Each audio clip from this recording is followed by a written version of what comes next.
पिछले वीडियो में हमने भारतीय पुनर्जागरण की बात की थी। तो हमने देखा था कि भारतीय पुनर्जागरण में उस समय में जो हुए समाज सुधार आंदोलन का महत्वपूर्ण भूमिका रही थी। अब हम बात करेंगे कि उस समय में हुए कुछ प्रमुख समाज सुधार आंदोलन। तो हम सबसे पहले बात करेंगे ब्रह्म समाज की। तो ब्रह्म समाज की बात करने से पहले हम देखते हैं राजा राम मोहन राय के बारे में। राजा राम मोहन राय का जन्म 1774 में बंगाल के वर्धमान जिले के राधानगर एक ब्राह्मण परिवार में हुआ था। 1805 से लेकर 1814 तक उन्होंने ईस्ट इंडिया कंपनी के विभिन्न पदों पर नौकरी की और फिर त्यागपत्र दे दिया और उसके बाद में फिर वो भारतीय समाज सुधार में लग गए थे। अब हम बात करेंगे ब्रह्म समाज की स्थापना की। राजा राम मोहन राय ने 1828 में ब्रह्म समाज की स्थापना की थी। उनका जो ब्रह्म समाज की स्थापना करने का जो पीछे मूल उद्देश्य था वो यही था कि भारत के अंदर धार्मिक सामाजिक सुधार करना, और साथ ही साथ में उस समय में कुछ प्रचलित कुरीतियाँ थी जिसके कारण स्त्रियों की स्थिति दिन प्रतिदिन गिरती जा रही थी, उसके अंदर कुछ सुधार करना। तो इसलिए उन्होंने फिर ब्रह्म समाज की स्थापना की थी। अब हम बात करेंगे कि ब्रह्म समाज की स्थापना के बाद उन्होंने क्या क्या काम किए। तो पहला हमारे सामने काम आता है धार्मिक सुधारों का।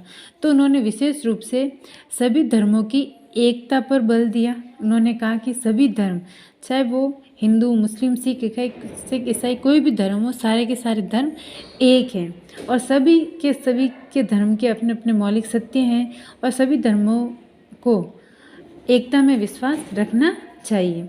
दूसरी, उन्होंने धार्मिक सुधार में प्रयास किया कि हिंदू धर्म की जो उस समय की परिस्थितियाँ थी और जो आवश्यकताएं थी उनके अनुरूप भारतीय लोगों को ढालना।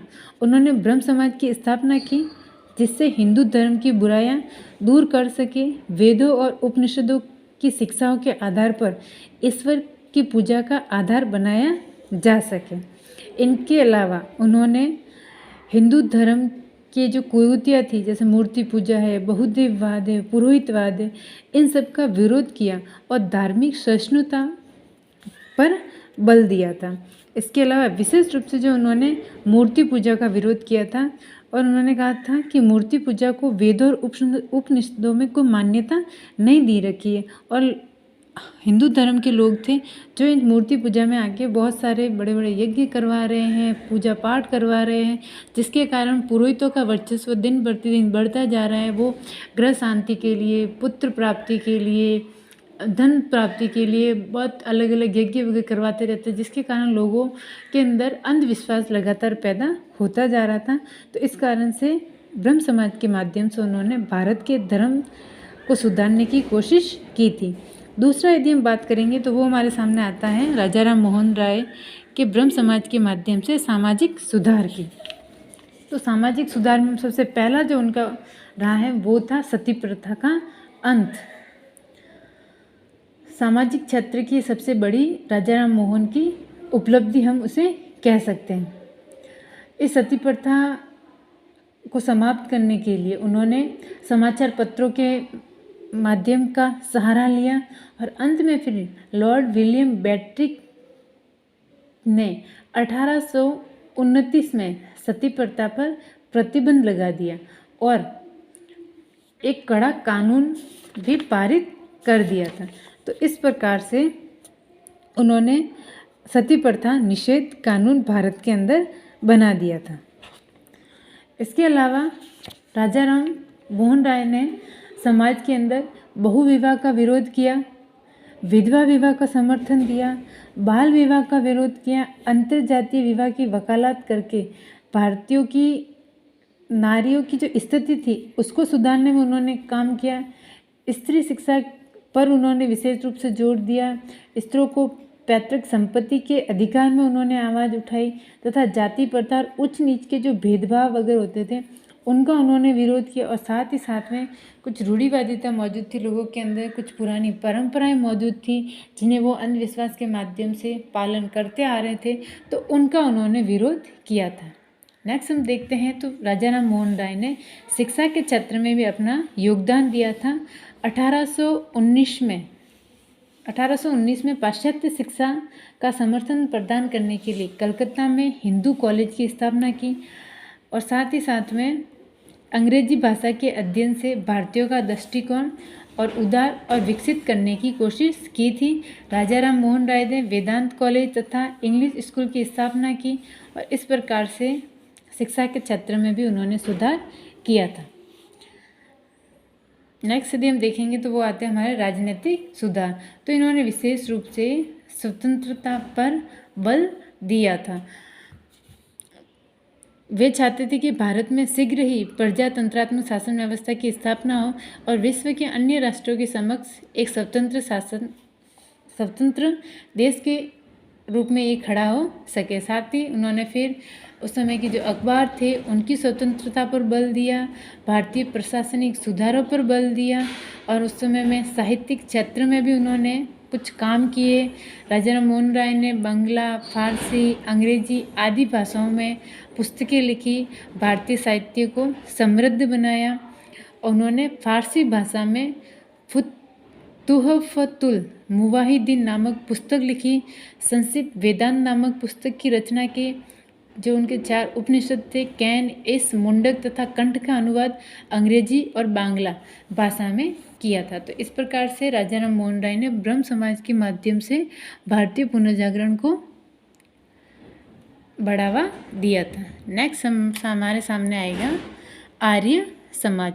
स्थापना 10 अप्रैल 1875 स्वामी दयानंद सरस्वती के माध्यम से। अब हम पढ़ेंगे स्वामी दयानंद सरस्वती के बारे में। 1824 में काठियावाड़ी की मौरवी रियासत के टंकारा कस्बे में एक धार्मिक ब्राह्मण परिवार में उनका जन्म हुआ था। बचपन का नाम उनका मूलशंकर था। 21 वर्ष की आयु में वो घर से निकल पड़े थे या घर से निकाल दिया गया था उन्हें।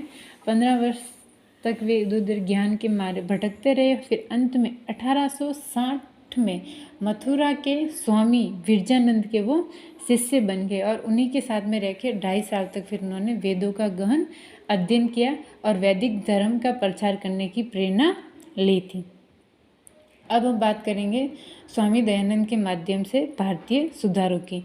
तो भारतीय सुधारों में पहला आएगा हमारे सामने पॉइंट धार्मिक सुधार।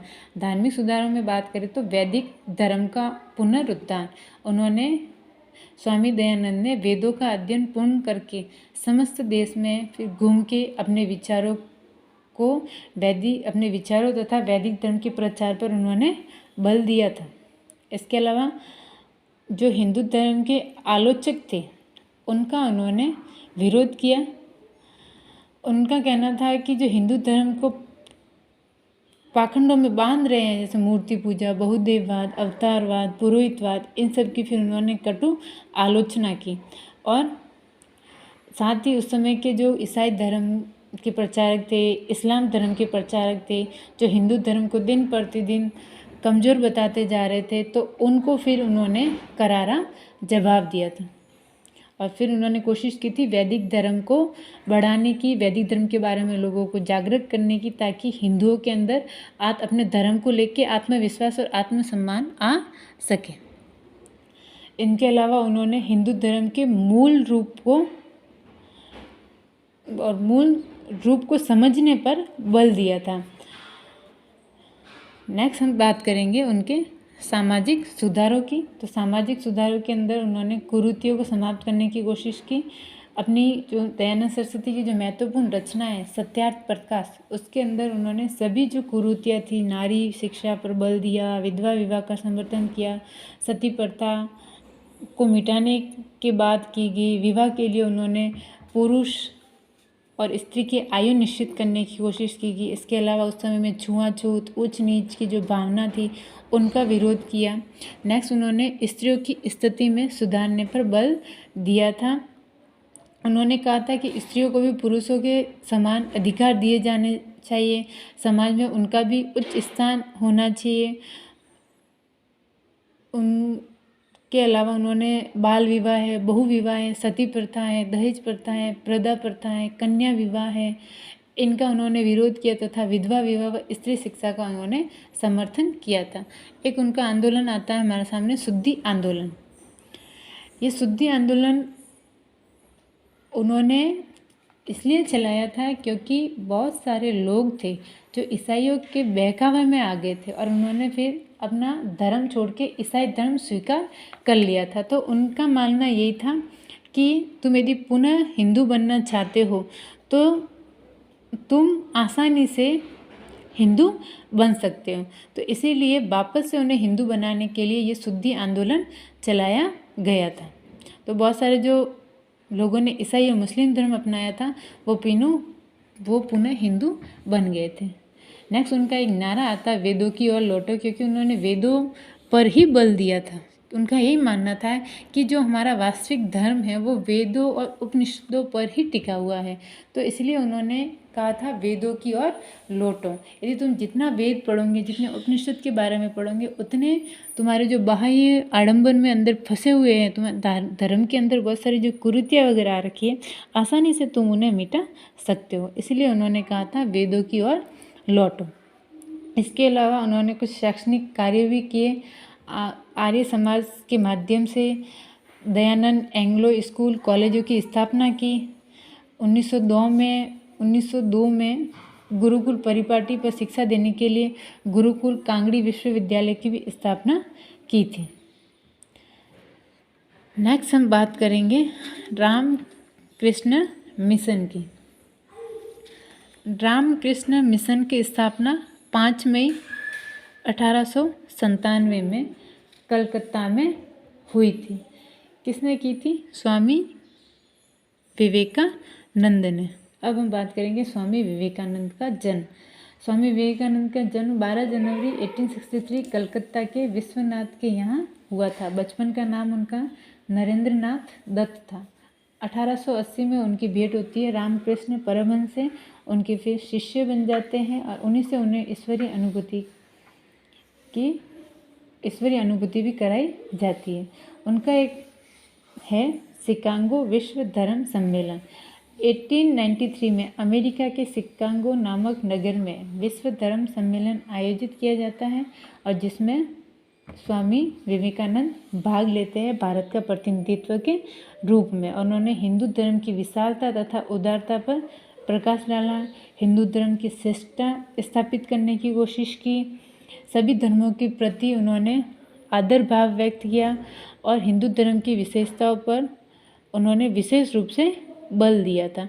तो इस प्रकार से हिंदू धर्म का उन्होंने एक बहुत बड़े मंच से प्रचार किया था। उसके बाद में फिर उन्होंने रामकृष्ण मिशन की स्थापना की कलकत्ता के निकट बैलून नामक स्थान पर। और फिर उन्होंने इनके माध्यम से उपदेश देना प्रारंभ किया, चिकित्सा शिक्षा आदि देना प्रारंभ किया। और इन्हीं जो लोग अकाल, बाढ़, भूकंप और संक्रामक रोगों से प्रभावित होते थे, उनकी फिर रामकृष्ण मिशन के माध्यम से सहायता प्रारंभ की थी। नेक्स्ट इन्होंने भी विशेष रूप से समाज सुधार में अपना योगदान दिया था। जैसे जाति प्रथा, छुआछूत का इन्होंने विरोध किया, दलितों के उद्धार की बात की इन्होंने, स्त्रियों की स्थिति को सुधारने की बात की। इनके अलावा उन्होंने भारतीय संस्कृति व पाश्चात्य संस्कृति में समन्वय बनाने की कोशिश की। और यदि हम देखें तो धार्मिक सुधारों पर उन्होंने बल दिया। जैसे शिकागो सम्मेलन में उन्होंने हिंदू धर्म का प्रचार तो कर ही दिया था, इसके अलावा हिंदू धर्म की श्रेष्ठता पर भी बल दिया था, धार्मिक सहिष्णुता व उदारता पर बल दिया। इनके अलावा धार्मिक उस समय के पाखंड, रूढ़िवादियाँ, अंधविश्वास दिन प्रतिदिन बढ़ते ही जा रहे थे, उन्हें कड़ा उनकी निंदा की, उन्हें रोकने की इन्होंने कोशिश की। इसके अलावा उन्होंने राष्ट्रीय जागृति, लोगों के अंदर अपने देश के प्रति प्रेम को, अपने देश के प्रति जो राष्ट्रीय भावना जो सो गई है, उन्हें फिर उन्होंने उठाने की कोशिश की थी। देश के युवकों को कहा था कि उठो जागो और रुको मत जब तक लक्ष्य की प्राप्ति ना हो जाए। और इस प्रकार से फिर स्वामी विवेकानंद ने भी भारतीय समाज में अपना योगदान दिया था। तो ये कुछ भारतीय पुनर्जागरण के समय में कुछ हमारे सामने सामाजिक सुधार आंदोलन आते हैं जिनकी विशेष रूप से भूमिका रही थी।